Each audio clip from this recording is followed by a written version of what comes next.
week 7. I'll cover this, guys. I'll cover this, and then if we have time, we'll cover some stuff about the assignment that's due on Thursday. Yeah? So very quickly, so debates are from week... Sorry, before I continue, does anybody have any questions so far about the readings and what we covered this week? Everybody okay? Right, Trish? Yeah. Yeah? I'm just tired. You know what? It's a lot to process. But I just kind of get... you guys are doing very, very well. Okay? Trust me. You guys are doing very, very well. Alright, so debates held in tutorials from week 7 to 10. You have to debate once during this time. I'm going to randomly select individuals who will debate each week, and you will not know which week you will be debating before you debate. Yeah? If you are called to debate and you're absent, you get a 0 for that assessment unless you have academic consideration that has been approved by Dr. Ken. Now, make sure you've done the readings, which you're all doing, so that's awesome, doesn't matter. You're going to be taking notes, and those notes are going to be in the form of a 200-word summary. The 3 questions I've been getting you to ask each week, what's it about, how do they do it, what does it mean? I find that to be a useful thing. Certainly if you rock up and you go, I've made this awesome point, and someone goes, yeah, but you know what, that study was done with accounting students and it doesn't have relevance here. You know, those 3 questions help. You know, what is it about, how do they do it, what does it mean? So just with the notes, can they be like dot points or does it have to be a structured summary? 200 words, you know, like there doesn't have to be a specific format, but it has to be 200 words. You're not limited.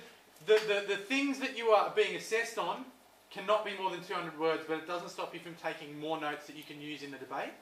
But you're only going to be handing me in something that's worth 200 words, yeah?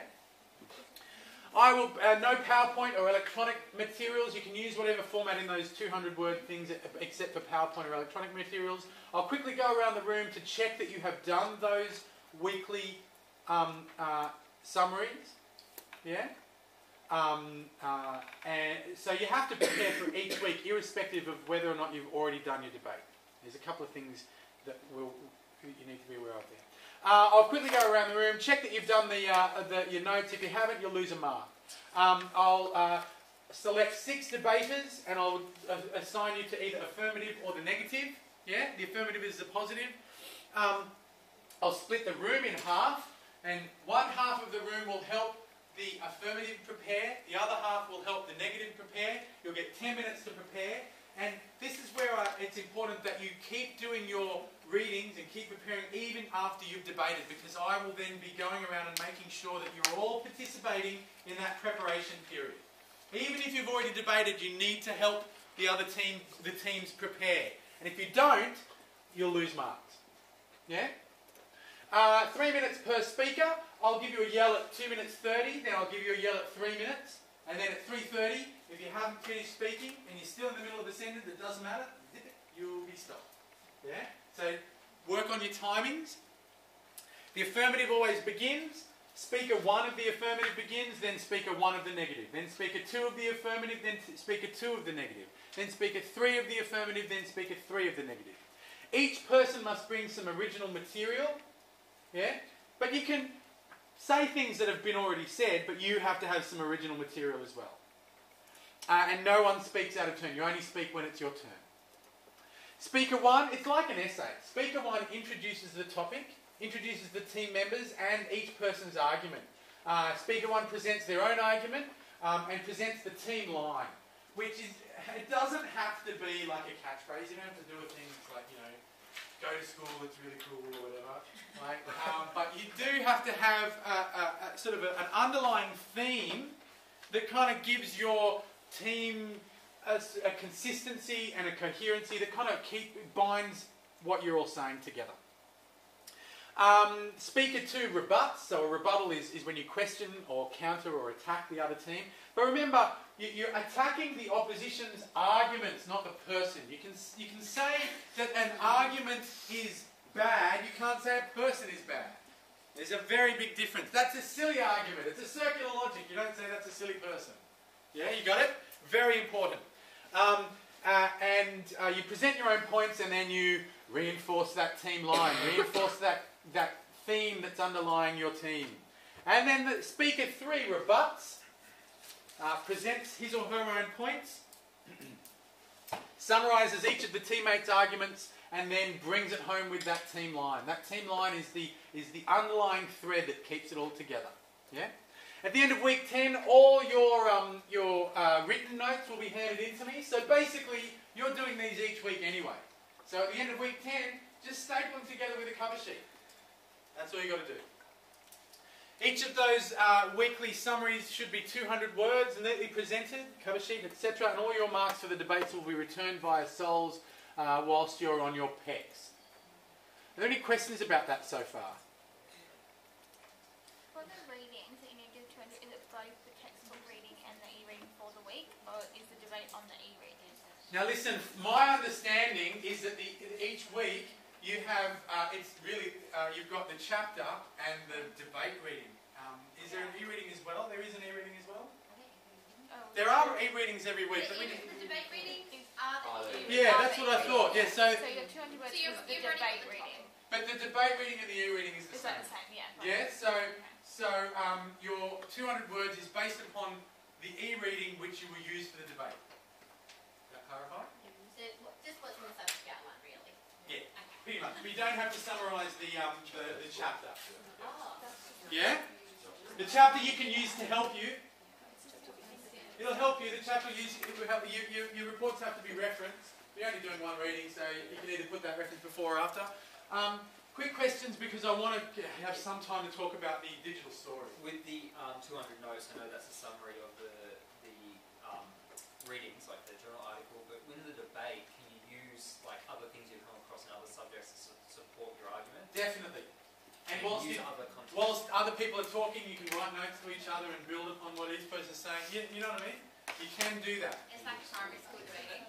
It's also like high school, university debating, and also professional debating. About stuff that we can have while we're out there talking. Yeah, you can use things to help you talk.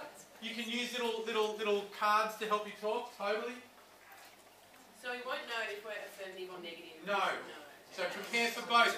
Being able to prepare for both is really important. Okay, very quickly, because I don't want to run out of time. Digital stories. Questions. Go. Awesome. With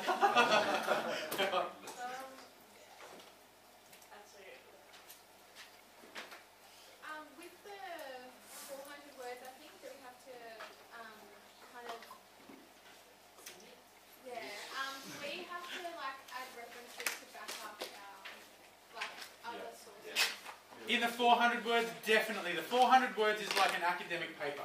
Yeah, okay. Like any academic paper, it needs to be referenced appropriately and written appropriately.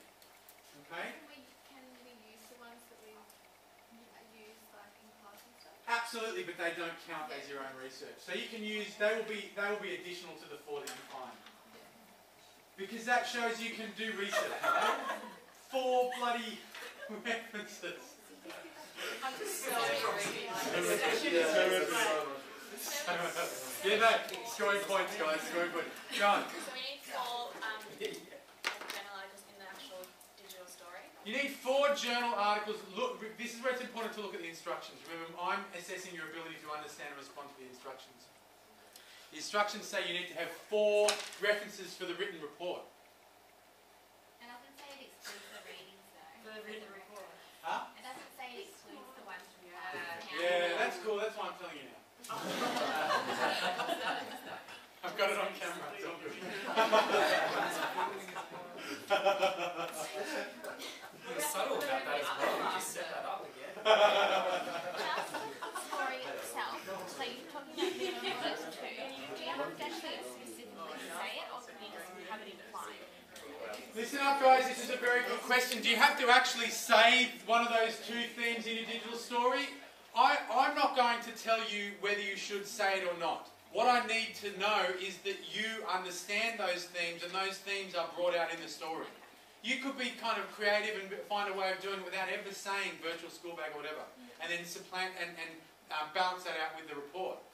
You get what I'm saying, right? The point is that the story is a story, an engaging story that helps demonstrate you understand at least 2 of the themes.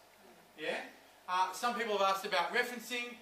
If you've got quotes or things, explicit things that you want to reference in your digital story, not everybody will, but if you do, just stick them on the last frame. Yeah? That's just the easiest way to do it to keep you covered. But definitely those papers have to be referenced like any academic paper. Is it done in like third person? So is it? Oh, I asked Ken to just say it's up to you. And you can use someone else's voice, you don't even have to use your own voice. Unless they're under 18, then you have to get permission from their parents. Beautiful. Excellent. More questions, more questions. What I want you to do, folks, listen up, listen up, listen up, listen up. What I want you to do, folks, is to read the instructions. Okay? The instructions are good. The rubric is good. It will help you. That's what I'm using. I'm using the rubric. Look at the examples that are on Moodle. Yeah? You should have everything you need. The reason why I think you should do more than just the readings you have to do anyway is it demonstrates you have gone and done research. It's only 4. 4's not that bad. It's already stupid. Yeah, Have you? I think I've already only got 2 extra though, and all the fast readings. Like, give me shit. That's what I already. Because you can, I can send it back to you. You can have another go and get it. Send me an email though, yeah? More questions, folks? Any more questions? Wonderful. Just one, if you're taking them off Google Images, just one reference to Google Images. You don't have to do heaps and heaps. Thank you, everybody. Can I just say that was an excellent class. You did really, really well. I'm very, very impressed. Have a good break. We'll see you on the flip side.